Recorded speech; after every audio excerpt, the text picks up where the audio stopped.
ስንገደል ስንሞት እግዚአብሔር ለምን ዝም ይላል? ገዳም ለገዳም የሚያዞሩና ከጸበል ጸበል የሚያሽከረክሩ ክፉ መናፍስቶችን እንዴት ማሸነፍ እንችላለን? አራስ የጠየቀ ወይም አራስ ቤት የገባ ሰው ጸበል ሳይረጭ ሳይጠመቅ ቤተ ክርስቲያን መግባት ይችላል ወይስ አይቻልም የሚሉ ጉዳዮች በብዛት ይነሳሉ። እነዚህንና መሰል ጉዳዮችን የሚጠቅሙ የሚያበረቱ ሐሳቦችን እናነሳለን። እስከ ፕሮግራሙ ፍጻሜ ድረስ ከቆያችሁ ብዙ ነገር እንማማራለን። ውድ ቤተሰቦቼ እንደምን አላችሁ? እንደምን እስከ ሰዓት ደረሳችሁ? በቀጥታ ወደ ዛሬው መርሃ ግብራችን እንሄዳለን። ይህንን ቪዲዮ ለብዙ ሰዎች እንዲደርስ ሼር ማድረጋችሁን እንዳትረሱ። ወደ ቪዲዮ በቀጥታ እንሄዳለን። ይሄኛው መንፈስ አደገኛነቱ በገዳም በመዞር ጊዜ እንድታባክኑ የማድረግ ችሎታው ነው። ከጠበል ጠበል ከገዳም ገዳም ዝም ብሎ መዞር ነው ማዞር። ከዛ በኋላ ጠበሉንም ገዳሙንም የበለጠ ይለማመደዋል። ከዛም በላይ ደግሞ ጥናት ያደርጋል ራሱ እንዴት አድርጌ ከዚህ በኋላ ደግሞ ምን ማድረግ አለብኝ የሚለውን ደግሞ ፕሮግራም ይነድፋል። ይሄ ጠቋር የሚባል ገዳማዊ በማድረግ ኢትዮጵያውያን በጣም ብዙ ዘመን የዚህ መንፈስ ወራዳ ባህሪ ከራሳቸው ጠባቂ መልአክ በማድረግ እንደ ጠባቂ መልአክ አድርገው እየቆጠሩ ሁሉንም ነገር እየተለማመደ እንዲኖር ያደርጉታል። እና ብዙ እህቶቻችን በየጠበሉ 1 ዓመት 3 ዓመት 4 ዓመት 5 ዓመት ይቀመጣሉ እየዞሩ። ለዚህ ዙረት ዋነኛው የተደበቀው ኃይል ይሄ ጠቋር የሚባለው ነው። እና የመዞር ልማድ አለው።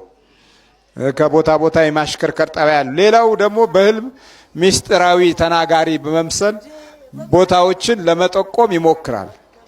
ከዛሬ ስንት ዓመት በፊት ያያችሁን ቦታ ያሳያችኋል። መልሶ እዛ ይቻለው እዛ ነው የሚወጣው ብለህ ስትሄድ ቆይ ደግሞ ይልሃል። ገና ነው ቀኑ ገና ነው ይላል። እዛ ያዘገይና ኢኮኖሚውን ያዳክመዋል። ለራት ለምሳ ለመኝታ ለምን የሚወጣውን ወጪ ዝም ብሎ መቼ እንደሚያልቅ ስለሚያውቅ በዚህ ሁኔታ አብሮ በመቆየት ጊዜ እንዲባክን ያደርጋል።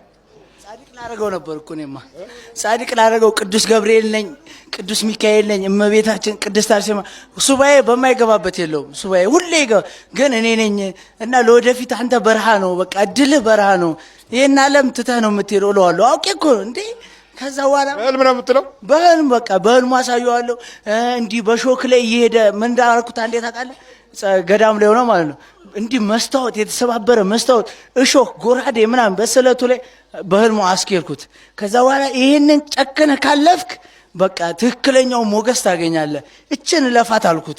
ከዛ በኋላ ተመሳሳይ እነ ቅዱስ ገብርኤል ቅዱስ ድንግል ማርያም ምናምን መስዬ ዙፋን ለብሼ ከፊት ለፊቱ ቁሜያለሁ። ከዛ እሱ ያንን እየረገጠ እግሩ እየደማ ይሄዳል። ከዛ በኋላ ያንን ሲያልፍ አሁን ፈተናውን አልፈሃል አንተ ለወደፊት ጻድቅ ነው የምትሆነው። እና ብዙ አገሩ ላይ ራሱ ገብርኤል አለ። ገብርኤል እዛ ጸበል ታፈልቃለ አልኩት። እኔ ራሱ ላዋርደው ማለት ነው። ከእናቱ ጋር ነው የሚንከራተተው። ከዛ በኋላ ከሽንቁሩ ሚካኤል ወሰድኩና አገሩ ላይ እዛ አስቆፈርኩት። እዛው ገብርኤል ጓሮ ማለት ጸበል ይፈልቃል አልኩና በድብቅ እናቲቱ ኧረ ሰው ያይናል ሰው ቄሶች ሌላ ነገር የምናደርግ ነው ይመስላችኋል? ችግር የለውም በቃ ቆፈር። ከዛ መሬቱን ረጠብ አድርኩለት። ይሄው ሙዚቃ ዝጋ። እዛ ይሄ ደግሞ ይሄ 2 ጸበል ነው። ይሄ ቅዱስ ጊዮርጊስ ነው። እዛ ጋር የምታፈልቀው የገብርኤል ነው። እና የምታፈልቀው ደግሞ አንተ ነህ፣ እዚህ ቦታ ላይ የምትሰራው አንተ ነህ እያልኩኝ በቃ በየገዳሙ ነው የምመንነው። አንተ ትዳር ምንም አይሆንህም እለዋለሁ። ግን እኔ ራሴ መንፈስ ቅዱስ እየመሰልኩ ማለት ነው። በቃ እንዲህ ነው የምሰራው። ስንት ጉድጓድ አስቆፈርከው እንዴ? እሱማ 3 ቆፍራል። ከ3ቱ 2ቱን አየ እዛ ጋር አራርቄ ነው ደግሞ የጊዮርጊስን እዛ ጋር የገብርኤልን እዛ ጋር አልኩት። አንተ እዚህ ሀገር ላይ ብዙ መተተኞች አሉ እና በእነሱ መተተኞች በአንተ ነው የሚያፍሩት እያልኩት ግን ብዙ ምስጢር አስመስዬ እነግረዋለሁ። ከዛ ጠበሉ ወጣ። ታዲያ ምን ይወጣል? ከዛማ እንደውም ወንድምየው ራሱ አንዴ ገብርኤል ታቦት ሲወጣ እንዲህ ይሄ ልጅ ላዋረደ ነው ህዝቡ ተሰበሰበ ከቤት አይወጣም ዛሬ አይወጣም ብሎ እናትና ልጅ ጸብ። ይሄ ልጅ ከወጣ ዛሬ በቃ ምን ያህል ሜትር አስቆፈርከው? ኧረ አልተቆፈረም እኮ ሙከራ ነው። በቢላው ብቻ እንዲሞከር አደረግን። ያው ትንሽ ከዚህ ጋር እስከዚህ ድረስ የሚሆን ቆፍሯል። ከዛ አስቆፈር ነው በቃ ከዛ የለም በቃ እሱ ጊዜው ሲደርስ ይላል ልጁ ደግሞ ይተማመነ በቃ እውነት ይመስላል ልጁ። ለዚህ መድኃኒቱ ቅጥቀጣ ነው። ይሄ ጠቋር የሚባለውንም ስሙን እየጠራ ስትቀጠቅጠው ነው ኢንፎርሜሽን የሚሰጥህ። መረጃ ከውስጠኛው ባለበት ባህሪ ውስጥ ታገኛለህ። መረጃ ጠቋር መሆኑን የምታውቀው ብዙዎቹ በአገልግሎት ደረጃ መሰለፍ የሚችሉ ሁሉ መዘምራን ወላ ምናምን የለም። ይሄ ጠቋር ካለ የመመሳሰል ባህሪው እጅግ በጣም ኃይለኛ ነው። ስለዚህ መንፈሳዊ መረጋጋትን ከውስጣችሁ ባድሮ በማድረግ የሚዋጋ መንፈስ ነው። ክርስቶስን የፈተነ መንፈስ ዛሬ አንተን ይለቃል ብሎ መገመት በዚህ በ21ኛው በቅዠት ዘመን ሞኝነት ነው። አስተሳሰባችን በጣም ደካማ ስለሆነ ነው እንጂ ይሄ መንፈስ ስልታዊ መንፈስ ነው። እንደ መላእክትም የመጣ ያው ይናገራል ማለት ነው። መላእክት መስሎ ማንም መስለ ነው የምትታየ ነበር። ቅዱስ ሚካኤል እሱ የሚወደው ቅዱስ ገብርኤል ነው። ገብርኤል ነኝ እኔ በቃ ገብርኤል ነኝ እና ለወደፊት ታሪክ ነው መሰራው። እንግዲህ ውድ ቤተሰቦቼ ከዚህ ቪዲዮ ላይ ብዙ ነገር የተማራችሁ ይመስለኛል። መጠንቀቅ አለብን። እኔ አሁን ብዙ ሰዎች ህልም በተደጋጋሚ የሚጠይቁ ሰዎች አላችሁና ህልም ሲጠይቁኝ አንዳንዴ እመልሳለሁ፣ አንዳንዴ አልመልስም። ምክንያቱም የሚጠይቋቸው ነገሮች ሁሉም ነገሮች የግዴታ መልስ የሚያስፈልጉ አይደሉም ውድ ቤተሰቦቼ። እና ህልም አይተን አንዳንዶቻችን በጣም የምንጨነቅ ሰዎች አለን። በጣም መጠንቀቅ የሚገባል። አሁን ከዚህ ቪዲዮ በጣም ብዙ ነገር ነው የምንማረው አይደል? ገዳማት ለገዳማት እየተመላለስን ከአንዱ ቦታ ወደ አንዱ ቦታ በህልም ቅዱስ ሚካኤል ታየኝ፣ ቅዱስ ገብርኤል ታየኝ። አዎ ቅዱስ ገብርኤል ሊታይ ይችላል። ግን ህልማችንን ይዘን እግዚአብሔር የሚያሳየንን ነገር እግዚአብሔር ቅዱሳኑ በህይወታችን የሚያደርጉትን ነገር ማየት ነው የሚጠበቅብን እንጂ በዛም ላይ ደግሞ እየተናገረን እያወራን መሄድ በጣም ከባድ ነገር ስለሆነ ብዙ ሰዎች እዚህ ጸበል ታዝዣለሁ፣ እዛ ጸበል ሄጄ የሚለቅልኝ፣ እዛ ጸበል ሄጄ ነው እንዲህ መሆነው የሚሉ ንግግሮችን ሲናገሩ እንሰማለን ውድ ቤተሰቦቼ። ይህ መናፍስት እኛን ለመሸወድ የሚያቀርቡት ሴራ ስለሆነ ልትረዱ ይገነባል። በተለይም ደግሞ ጠቋር እድሜ ዘመናችንን ገዳም ለገዳም የሚያመላልሰን ጸጉራችን ነጭ እስኪወጣው ድረስ ያቆየንና ከዛ በኋላ ደግሞ የትዳር ስሜቶችን በማምጣት በተለያየ ነገር ይፈትነናል። ከዚህ በፊት በዚህ ጉዳይ ላይ ብዙ ነገር አውርቻለሁ ውድ ቤተሰቦቼ። ገዳም ለገዳም የሚያመላልሱ መናፍስቶች እድሜያችንን የበሉ መከራ የሚያመጡብን ምንም ነገር ሳንይዝ በገዳም ለገዳም እንመላለሳለን። በየጊዜው እንድናማርር የሚያደርጉ መናፍስቶች ውስጣችን ተቀምጧል። የመናፍስትን ውጊያ ሳንረዳ ገዳም ለገዳም ብንሄድ በጣም ብዙ ዋጋ ነው የሚያስከፍለን። በጣም ብዙ ዋጋ ማለት ነውና ይህንን ልንረዳ ይገባል። ይህንን ቪዲዮ በጣም ለብዙ እህቶቻችን ወንድሞቻችን ሼር ልናደርግ ይገባል። ገዳማት ለአንዳንዱ ምንም ነገር እዛ ሳይደር ዝም ብሎ እየወጣ እየገባ ብቻ 5 ዓመት 4 ዓመት 6 ዓመት 7 ዓመት የሚቆዩ ሰዎች አሉ። ገዳማት ስንሄድ በአግባቡ በጥንቃቄ ልንሄድ ይገባል። የሄድንበትን ዓላማና የሄድንበትን ምክንያት በደንብ ተረድተን በረከት አግኝተን ተባርከን ለመመለስ መሆን አለበትና ይህንን በጣም መረዳት ያስፈልጋል ውድ ቤተሰቦቼ።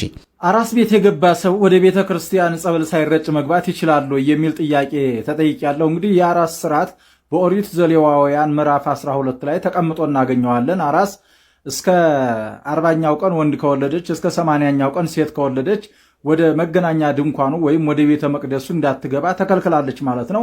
ነገር ግን አራስ ቤት የገባ ሰው ወደ ቤተ መቅደስ መግባት ይችላል ወይ በሐዲስ ኪዳን የሚለው ያኛው በብሉይ ኪዳን ነው።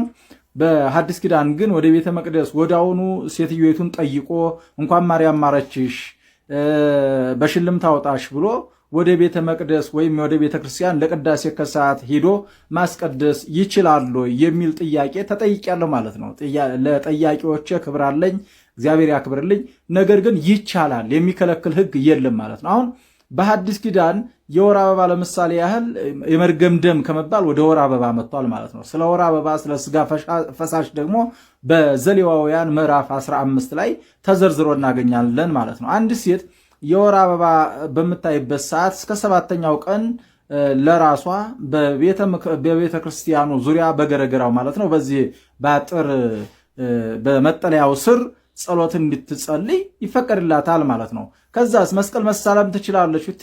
ምን ይከለክላታል? ይሄ ብቻ አይደለም። የግብረ ስጋ ግንኙነት የፈጸሙ ባልና ሚስት መስቀል መሳለም ይችላሉ። የሚከለክል ነገር የለም። ይሄ ግንኙነቱ ርኩሰት አይደለም። አሁን ሰውን የሚያረክስ ነገር የለም። በነገራችን ላይ በሐዲስ ኪዳን አሁን ሰውን ሊያረክስ የሚችል ነገር የለም። ሰው አሁን ተቀድሷል። በእንዲህ አይነት በዚህ ህግ በዛ ህግ የሞተ አትንካ እንዲህ አትበል። የሞተ ሰው ለምሳሌ ሰው ከሞተ በኋላ በብሉይ ኪዳን መንካት ክልክል ነበር። እንኳን ሰው እቅርና እንስሳት ራሱ ቢነኩት አጸያፊ ነበር። አሁን በሐዲስ ኪዳን ሰው ከሞተ አጥባችሁ ስማችሁ መቅበር ነው እንጂ አይ እንዳይነካኝ እንዳረክስ የሚባል ነገር በሐዲስ ኪዳን የሚያረክስ ነገር የለም። ምክንያቱም ቅድስናችን አሁን ወደ ድሮ ተመልሷል ማለት ነው። ወደ ድሮ ተመልሷል። እንዲህ በቀላሉ የሚወርቅ በቀላሉ የሚሰበር ቅድስና የለም አሁን ማለት ነው። እና ስለዚህ ሴቶች ወይም ወንዶች ከሚስቶቻቸው ጋር አድረው ጸሎት መጸለይ ይችላሉ የሚል ጥያቄም ተጠይቋል። ይችላሉ፣ የሚከለክል ነገር የለም። ሰውነታቸውን ታጥበው ነው የሚለው ፍትሐ ነገሥቱ። ሰውነታቸውን ታጥበው ባልና ሚስቱ ወዲያውኑ እሷ በሴት መጸለያ እሱ በወንድ መጸለያ በዛው በቤታቸው ማለት ነው። ሴቲቱ በቀኝ ወንድየው ደግሞ በግራ በኩል ቁመው እዛው የጸሎት ቤታቸው መጸለይ ይችላሉ። የሚከለክላቸው ነገር የለም። ጧት ደግሞ ቤተክርስቲያን በር ላይ ሄደው ሲሳለሙ ደግሞ ያው ወደ ውስጥ አይገቡም። ቤተክርስቲያን በር ላይ ሄደው ሲሳለሙ ደግሞ ካህን ካገኙ ይፍቱ ብለው መሳለም ይችላሉ። ለምን ከተባለም ጋብቻ ርኩሰት የለውም፣ ቅድስና ነው እንጂ። ስለዚህ ጋብቻ ክቡር ነው፣ መኝታውም ንጹህ ነው አይደለ? ስለዚህ በዚህ መልኩ መስቀል መሳለም ይቻላል ማለት ነው። አራስ ቤት የገባ ሰውስ ሂዶ ማስቀደስ ይችላል? አዎ ይችላል። የሚከለክል ሕግ የለም ነው የሚከለክል። የምትከለከለው አራሲቱ ብቻ ናት። አራሲቷ እስከ 40 ቀን ድረስ በቤቷ ሆና የእርሳት ጊዜዋን ትጨርሳለች ማለት ነው። እንክብካቤዋን ትጨርሳለች። በ40ኛው ቀን ደግሞ ሰውነቷን ታጥባ ፀጉሯን ተሰርታ ልጇን ይዛ ወደ ቤተክርስቲያን ሂዳ ክርስትና አስነስታ ከልጇ ጋር ቆርባ ከባሏ ጋር ቆርባ ወደ ቤቷ ትመለሳለች። ወንድ ከወለደች፣ ሴት ከወለደች ደግሞ በ80 ቀኗ እስከ 80 ቀኗ እርፍ ብላ እንክብካቤዋን ያማጠችበትን ድካሟን ጨርሳ ከዛ በ80 ቀኗ ወደ ቤተ ክርስቲያን ገብታ ክርስትናዋን አስነስታ ከባሏ ጋር ቆርባ ትመለሳለች ማለት ነው። የልዑል እግዚአብሔር ቸርነት ከሁላችን ጋር። ሸር፣ ኮፒ ሊንክ፣ ፎሎ አድርጉ፣ ለሁሉም ሰው አዳርሱልኝ። እንግዲህ ውድ ቤተሰቦቼ ይህ የሁላችንም ጥያቄ ነው አይደል? ብዙዎቻችን አሁንም ድረስ እንደዚህ እናስባለን። አራስ ከጠየቅን በኋላ ቤተክርስቲያን መግባት አይቻልም፣ ከደም ጋር የተገናኙ ብዙ ጉዳዮችን እናነሳለን። ውድ ቤተሰቦቼ ደጋግመን እንደምንናገረው አሁን ያለነው በሐዲስ ኪዳን ላይ ነው። በሐዲስ ኪዳን የምህረት ዘመን ላይ ነው ያለነው። በብሉይ ኪዳን የነበሩ ስርዓቶች ነበሩ፣ እነዛ አሁን በሐዲስ ኪዳን ላይ እንደነበሩ አይደለም ያሉት። ምክንያቱም አሁን የምህረት ዘመን ላይ ነው ያለነው። ስለዚህ በዚህ ዘመን ላይ እርኩሰት ወይም ደግሞ እንደ ኃጢአት ተደርጎ ወይም ደግሞ እንደ በደል ተደርጎ የሚቆጠሩና እንደ እርኩሰት ተደርጎ የሚታሰቡ ነገሮች የሉም። ብዙ ሰዎች አሁንም የወር አበባ በሚታያቸው ጊዜ እንደዛ አይነት ስሜት የሚሰማቸው ሰዎች አሉ። በጭራሽ አይደለም ውድ ቤተሰቦቼ። ሌላው ደግሞ በጣም የሚገርመው እንግዲህ ይሄ ከአራስ ጋር የተገናኘ ነው። አራስ እንግዲህ እንኳን ማርያም ማረችሽ ብሎ ቤት ገብቶ መርቋት እግዚአብሔርን አመስግኖ ወንድም ሰጣት፣ ሴትም እግዚአብሔርን አመስግኖ መርቋት ከቤቱ ቤተክርስቲያን መግባት ብዙ ሰዎች እንደ ርኩሰት የሚያዩ ሰዎች አሉ። ጸበል ካልተረጨች የሚባሉ ነገሮችን እንሰማለን። በጣም ብዙ ሰዎች እንደዚህ አይነት አስተሳሰብ። ስለዚህ ከዚህ በኋላ እንደዚህ አይነት አስተሳሰብ የለም ማለት ነው። ስለዚህ አራስ ከጠየቅን በኋላ ቤተክርስቲያን መግባት እንችላለን፣ በቅዳሴ መሳተፍ እንችላለን፣ በቤተክርስቲያን ውስጥ ባሉ በየትኛው ምስጢራትና ስርዓት ውስጥ መሳተፍ እንችላለን። ውድ ቤተሰቦቼ ከዛ ውጪ ባልና ሚስት ሩካቤ ከፈጸሙ በኋላ ብዙ አይነት ችግሮች ውስጥ ይገባሉ። ጸሎት መጸለይ አንችልም ይላሉ። አብሮ መጸለይ እንደዚሁም ደግሞ በቅዳሴው መሳተፍ ቤተክርስቲያን አብሮ መሳተፍን እንደዛ አይነት ነገሮችን ሲፈሩና ከዛ ነገር ሲርቁ እንመለከታለን። ብዙ ሰዎችም ጥያቄ ሲያቀርቡ እንመለከታለን።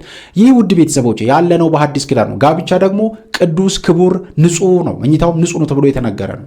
እንደውም በአንዳንድ በፍትሐ ነገሥት መምህራን ትርጓሜ ላይ መምህራን ሲያስተምሩ እንደውም ሩካቤ ስጋን የፈጸሙ ሰዎች ዛሬ ማታ ግንኙነት ፈጽሞ ጠዋት ቤተክርስቲያን ገብቶ ቅዳሴ ለመሳተፍ ይችላሉ፣ ነገር ግን ከምስጢራት መሳተፍ አይችሉም ነው የሚሉት። ስጋውና ደሙን መቀበል አይችሉም ወይም ከምስጢራት መሳተፍ አይችሉም እንጂ ቅዳሴ ቤተ መቅደስም ቢሆን ቤተክርስቲያን ቢሆን ገብቶ ማስቀደስ ይችላሉ ይላሉ የፍትሐ ነገሥት መምህራን። አንዳንድ መምህራን ይህንን በግልጽ አባቶችን መጠየቅ ትችላላችሁ። ምንም ክልክል ነገር የለውም። ምክንያቱም ጋብቻ ንጹህ ነው፣ መኝታውም ንጹህ ነው፣ የተቀደሰ ጋብቻ ነው ከተባለ ድረስ ሰዎች ስጋውና ሩካቤ ስጋ ፈጽሙ፣ ባልና ሚስት ሩካቤ ስጋ ፈጽሙ ታጥበው ንጹህ ሆነው ቅዳሴ መሳተፍ ምንድነው የሚከለክላቸው? ስለዚህ ይህንንም በደንብ ማሰብ ያስፈልጋል ውድ ቤተሰቦች። እና አንዳንድ የፍትሐ ነገሥት አባቶች ይህንን ጉዳይ አንስተው ሲናገሩ እንሰማለን። የቤተክርስቲያን የቀደሙት አባቶቻችንም በዚህ ጉዳይ ላይ ብዙ ነገር ያስተምራሉ። ይህንን እኔም በደንብ አይቼዋለሁ። ነገር ግን አሁን እኛ ሀገር ላይ ብዙ ሰዎች ሲቸገሩበት ሲጨነቁበት እናያለን እና ይህንን ማስተካከል ያስፈልጋል። እግዚአብሔር አምላካችን ከሁላችን ጋር ይሁን። በእውነት ለምን ዕለት ዕለት ሰው በማህፀን ያለ ሕፃንን ሳይቀር እንዳጋግ ጽንስን እያወጣ ለምን ያያል? ለምን ዝም ይላል? ለምን ሰው ወገኖቻችን ክርስቲያኖችን እያረደ እየከተፈ እንደ ሽንኩርት ሲጠላቸው እግዚአብሔር ለምን ዝም ይላል? ጥያቄው ነው የሰው እንግዲህ። እግዚአብሔር ያሸንፋል መጨረሻ ላይ። ለምንድነው ስንሰቀል ሲተፋብን ስንሰደድ እግዚአብሔር ዝም የሚለው? እግዚአብሔር በፈተና አሸናፊ ስለሆነ። እስኪ እግዚአብሔር አሸናፊ ነው በሉ። ማን ያሸንፋል? እግዚአብሔር ያሸንፋል። እግዚአብሔር ተዋጊ ነው። ወአድከመ ቀስተ ኃያላን፣ የኃያላንን ሰይፍ ያደክማል። ዘይድ ምን ተባዊቱ ዘያደቅቅ መዝራዕተ ኃያላን፣ የኃያላኑን ክንድ ይሰብረዋል። መስበር ብቻ አይደለም ስም አጠራራቸውን እግዚአብሔር ያጠፋል። ለምንድነው ስንፈተን ዝም የሚለው? ክብር እንድናገኝ በሉ አትሉም? ይረዱን አላልኩም እኔ። በመከራችን ግን ምን እንበል? እግዚአብሔር አለ ማለት አለ እንድናሸንፍ ነው። እሱንም እላችሁ በመከራው ጸንተን ግን የሚታረዱ ሰዎችን የሚያርዱ ሰዎችን እንቃወማለን። ምክንያቱም ተመልከቱ፣ ትውልድን የሚያርዱት እነሱ ትውልድ እንዲጠፋ ስለሆነ ማለት ነው። የክርስትና መስመር እንዲቀጥል ሰማይታት ሆነዋል። ትውልድ እንዲተካ ግን መታረዳችን ይቆማል። በዛ መካከል ግን አሸናፊዎች እኛ ነን። ማን ነው አሸናፊ? እኛ በሉ እንጂ። የተፈተነ ሰው ምን ባይ ነው? እሺ ኢዮብ አሸነፈ አላሸነፈም? በቃ አሁን ማሸነፍ ትፈልጋላችሁ? አዛኘን ምን ነክቷችሁ ነው እና ደምርር ያለችሁ? በቃ ሄሎ ደብሮኛል እባክህ። ኧረ ተው፣ ምን ነክቶ ነው የደበረ ማለት ነው? እቤት ይገባና ጉልት ቁጭ። ምን ሆነሽ ነው? ምንም ማለት እንዲሁ እኮ አይጣል አይድረስ እኮ ነው። ተመልከቱ፣ አንድ ኩንታል የጨረሰ ዝንጀሮ መስላ ቁጭ ዝም ብላ ማለት። እውነቴን ነው፣ አትሳቁ። ምን አገኝቷችሁ ነው አሁን እናንተ? እኮ ነው ምንድነው ያገኘነው አሁን? ምንም ጥጋባችን እኮ መፈተናችን ለማሸነፍ ነው። ሰውነት አልቆሰለ፣ ሀብት አላለቀ፣ አስተማሚ አልተሰቀቀ፣ ልጆችም ሞተው አላለቁ፣ ብቻህን አልቀረ። ያም ቢሆን ለማሸነፍ ማመስገን ነው። ምን አሞኝ ነው አሁን አንተ የምታማርረው? ራሴን አሞኝ። እሺ እንደው እንትን ይለኛል እና ታዲያ ምንድነው? አመስግን በቃ። እንድናሸንፍ ነው ይሄንም እላችሁ፣ ሌላ አይደለም። እሺ ማን ያሸንፋል? የሚያመሰግን በሉ። በሽታ በኃጢአት ብቻ ሳይሆን ከዚያ በኋላ ተመልከቱ ምን አለው እግዚአብሔር ሰይጣንን፣ ኢዮብ ለኔ ታማኝ ነው፣ እግዚአብሔር ካመናችሁ ይፈትናቸዋል። ሳይፈቅድ የሚመጣ መከራ የለም። መከራውን እግዚአብሔር ያሳልፈናል። ማን ያሳልፈናል? አንዳንድ ሰዎች ለማርያም ያላቸው አንደርስታንዲንግ በጣም ይገርመኛል። መጽሐፍ ራሱ አንብበዋል እላለሁ። እንዴ ባይብል ውስጥ እኮ ዝማሬ ራሱ ትዝ ይልሃል? ማርያም የጻፈችው ዝማሬ፣ ለእግዚአብሔር የጻፈችው ዝማሬ በወርሽፕ ዓለም እንኳን ለማምለክ ዝማሬ ጽፋለች ማርያም፣ መጽሐፍ ቅዱስ ውስጥ ጽፋለች። ስለዚህ ማርያም ለኔ ትልቅ ሪስፔክት ቦታ አለኝ እኮ። ምልጃዋስ ምንድን ነው? አሁን እኔ የማርያም አምላክ፣ የአብርሃም አምላክ፣ የያዕቆብ አምላክ፣ የይስሐቅ አምላክ፣ የኤልያስ አምላክ ብዬ ጸልያለሁ። እኔ የማርያም አምላክም እላለሁ። የማርያም አምላክ ብዬ እግዚአብሔር ይሰማኝ፣ ኢየሱስ ይሰማኝ። ስለወለደች እናት ብዬ ብለምነው ኢየሱስ አይሰማኝ። ማትሪያሊቲ እስክናወራ ተው፣ ሃይማኖት ነኝ ተውና፣ ይሄ ከፕሮቴስታንት ወጣ ልበልና የማርያም አምላክ ብል፣ የአብርሃም አምላክ ብዬ፣ የያዕቆብ አምላክ ብዬ፣ የይስሐቅ አምላክ ብዬ፣ የኔም አምላክ ትላለህ፣ የኔም አምላክ ብዬ፣ የማርያም አምላክ ብዬ እንዴት እግዚአብሔር አይሰማኝ? ስላንተ ዋጋ የከፈለችው የማርያም አምላክ ብዬ እንዴት ጋር አይሰማ? እውነቱ እናውራ፣ እውነቱ ባፈርጠው ይሻላል። ስለዚህ ማርያም ላይ እኔ ጥላቻ የለኝም። የማርያም አምላክ ብዬ ጸልያለሁ። የማርያም አምላክ ኢየሱስ። ማርያም ምንድን ነው ያለችው? ትዝ ይልሃል? ቃና ዘገሊላ ሰርግ ላይ አይ ቲንክ ማቴዎስ ስንት ላይ ነው ያለው? ዮሐንስ ሁለት ላይ ያለው በጥቅስ ጊዜ እንግዲህ ፓስተር ስለሆንክ እዛ ቦታ ላይ ሰዎች የመጡት ወደ ማን ነው? ወደ ማርያም ነው የሄዱት። መፍትሄ ፈልገው ማን ጋር ነው የሄዱት? ማርያም ጋር ነው የሄዱት። ምን አልቋል? ጋኖቹ አልቋል አሏት። ለማርያም ማርያም ዘፈርስት ያደረገችው የማርያም ሀምብልነት ተመልከት። የዛን ሰዓት ፕሮፌት ነኝ ማለት ትችል ነበር፣ መጀር ነኝ ማለት ትችል ነበር፣ የሆነ እኔ ኢየሱስን ያረገዝኩ እንደዚህ ነኝ ምናምን ማለት ትችል ነበር። እርሱ የሚላችሁ ምን በሉ ስሙ። ሰይጣን የሚፈልገው በምልክት ነው ያልኳችሁ። ለዚህ ሁሉ ጊዜ ሰይጣን በምልክት ያምናል። ከቃላት ይልቅ ተግባር እንትን ይለዋል። ለምሳሌ ይሄንን ቪዲዮ እዩት። ይሄ ቪዲዮ አሻንጉሊቷን ምን እያደረጋት ነው ያለው? አሻንጉሊቷን በመቀስ በቢላ እየቆረጣት ነው፣ እየተረተራት ነው። እዚህ አሻንጉሊት ላይ ግን የተጻፈው ጽሁፍ የሆነ ሰውዬ ጽሁፍና ከአሻንጉሊቱ በታች ደግሞ ፎቶዎች አሉ አብሮ የሚቃጠል ማለት ነው። እነዛ ሰዎች ይሄን አሻንጉሊት ሪፕሬዘንት ያደርጋሉ። ይሄ አሻንጉሊት የተደገመበት አሻንጉሊት ቢሆንም ሪፕሬዘንት የሚያደርገው ግን የሆነን ሰውዬ ነው። ስለዚህ መናፍስቶቹ ይሄን ተግባር የሚፈልጉት ሰው በተግባር እንዲያስረዳቸው ስለሚፈልጉ ነው። የአጋንንቶቹ አይነት ይለያያል። እንደ አጋንንቶቹ እንደ ጎሳቸው ይለያያሉ፣ እንደ ነገዳቸው ይለያያሉ። ማርቆስ ወንጌል 9:26 ላይ ይህ ወገን ያለ ጾም ጸሎት በስተቀር በሌላ አይወጣም ብሎ ወገን ያለው አንድ ወገን አለ፣ ሁለት ወገን አለ፣ ሶስት ወገን አለ። ወገን አላቸው ልክ መላእክት ነገድ እንዳላቸው ሁሉ ማለት ነው። መናፍስትም ልክ እንደዛ ናቸውና በተግባር የሆነ ነገር አሳይተዋቸው እንዲህ እንድታረግልኝ ነው የምፈልገው ምናምን ብለው በቃ ተግባር ያሳያቸዋል። ያንን ደግሞ መናፍስቶቹ አይተው ሄደው ያንን ሰውዬ እንደዛ ነው የሚያደርጉት። እንደገና ደግሞ ሌላ ወገኖች ደግሞ አሉ መናፍስቶች ሜዲቴት በማድረግ ዮጋ ሲስተም ተቀምጠው በአይምሯቸው ኮንሺየስሊ የሆነ ሰውዬ በማሰብ ይሄ ሰውዬ እንዲሆን ፈልጋለሁ ብሎ ባፉ ልክ ሲናገር ሄዶ ያንን ሰውዬ ያጠቀዋል። ይሄ ደግሞ በምንድነው? በቃላት ነው የሚሰራው። ምን እርግማን ይባላል ወይም ሟርት ይባላል። አንዳንድ መናፍስቶች ደግሞ በአይምሮ ብቻ የሚሰሩ አሉ። እናቶቻችን አሁን ቡና እያፈሉ በአይምሯቸው የሆነች ሴትዮ ሄደው በጥፊ ሲሏት ካሳዩ ሴትዮ ሄዳ ዛፍን ጭር ነው የምትለው። ውጋልኝ ካሉት ይወጋል ሄዶ። በአይምሮ ብቻ የሚያዙ ሰዎች አሉ። እንደዚህ ብለው የሆነ ቃ እንዲህ ምናምን የሚሉት እኮ ወደው አይደለም። ስለዚህ መናፍስት ነገድ ስላላቸው ወገን ስላላቸው እንደየባህሪያቸው ነው ጠንቋዮቹም እንትን የሚሉት። ለምሳሌ ጠንቋይ ቤት ላይ የመናፍስቱ መንደር የሚለውና መናፍስቱ በሸለቆ ውስጥ ወይም ደግሞ ስደተኛው ጂኒ የሚለው 3 መጽሐፍ ያለው ደራሲ በጣም አንድ ቀን እሱን ሰው ኢንተርቪው ማድረግ አይቀርም በስልክም ወይም ደግሞ በአካል ማለት ነውና የነዚህ መጽሐፍት ጸሐፊ መጽሐፉ ላይ ምን ብሎ ጽፏል? ጠንቋይ ቤት ውስጥ ያሉ ሰዎች በሚጠነቁሉበት ሰዓት ከእንደዚህ አይነት መጽሐፍቶች እንግዲህ ያነበብኩትን ነው የምነግራችሁና አላየውም ሄጄ ይሄንን ግን ከዛ ከመጽሐፉ ላይ አነበብኩ ማለት ሰውየው ሄዶ ጠንቋይ ቤት ያየውን የጻፈልን። ስለዚህ እንዳየን አድርገን እንቆጥራለን ማለት ነው። ምንድነው የሚያደርጉት?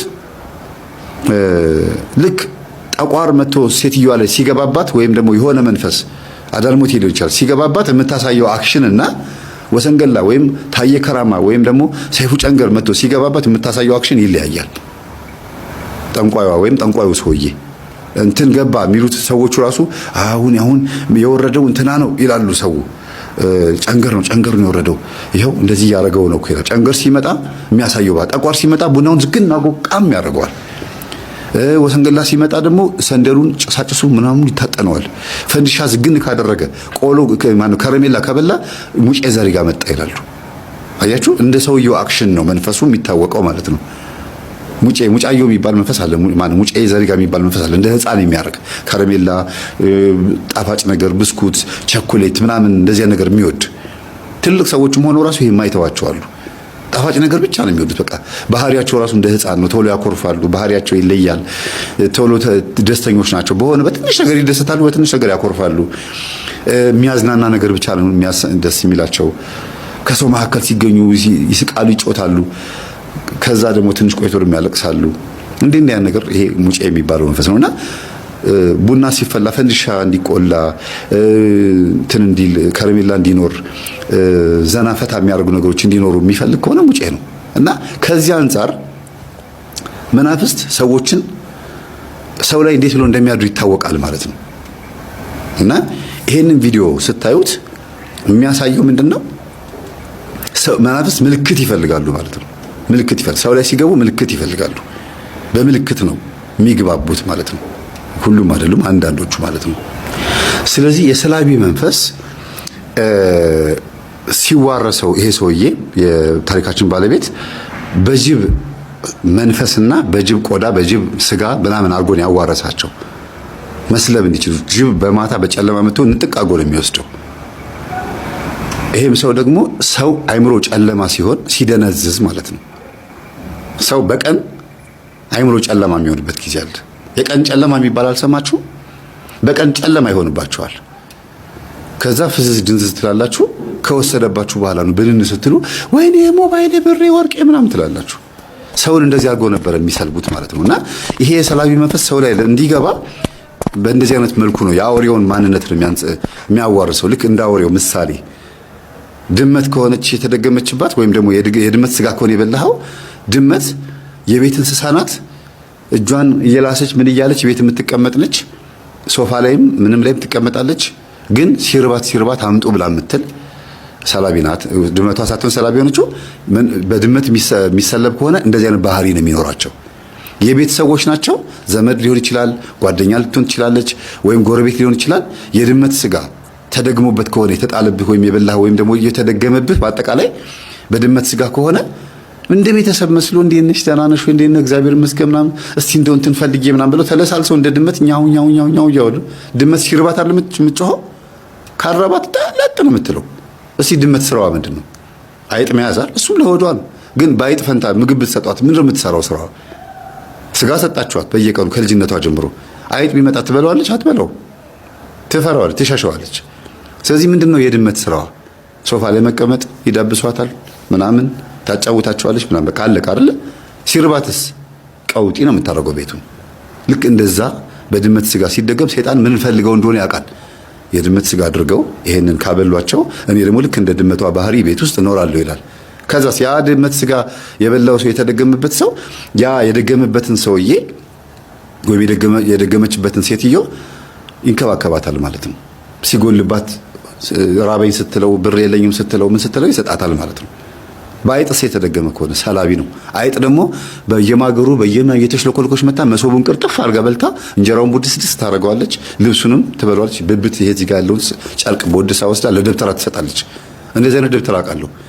አይጧ ጨርቁን በልታ የተቀመጠውን ላብ ደግሞባት እኮ ነው። አይጧ ላይ ደገመባትና ገብታ የልብስ ማስቀመጫ ውስጥ ገብታ ከኋላ ቦድሳ ገብታ እኮ ነው የልብስ ማስቀመጫው ገብታ ጡት ማሳዣ ፓንት ካናቴራ ላይ ላብ የነካውን ቆሻሻ ልብስ የሚቀመጥ ቦታ ላይ በልታ ሄዳ ደብተራው ጋር መጣች። አይጧን ራሷን መስዋዕት አደረጋት ላብ ስላመጣች ማለት ነው። እና እንዲህ ነው የሚሰሩት በተግባር ሰይጣን ሰዎች ተግባራዊ ነገር እንዲያደርጉለት ይፈልጋል። ለሚያስተምሩን ለሚገስጹን ለአባቶቻችን ለወንድሞቻችን በእውነት እግዚአብሔር አምላካችን ረጅም ዕድሜን ያድልልን። እንግዲህ ውድ ቤተሰቦቼ አሁን ያለንበት ጊዜ በተለይም ኦርቶዶክሳውያን በተለያየ ቦታ ላይ የምንገደልበት የምንታረድበት ጊዜ ነውና እግዚአብሔር አምላካችን በእውነት ይህንን ጊዜ በሰላም እንድንሻገር እግዚአብሔር አምላካችን በረድኤቱ በሞገሱ ይጎብኝንና ሁላችንም ልንበረታ ይገባል። እንግዲህ አባቶቻችን በተለያየ መንገድ የሚያስተምሩንን አባቶቻችን የሚነግሩንን ትምህርቶች እየሰማን ራሳችንን መፈተሽ ያስፈልጋል።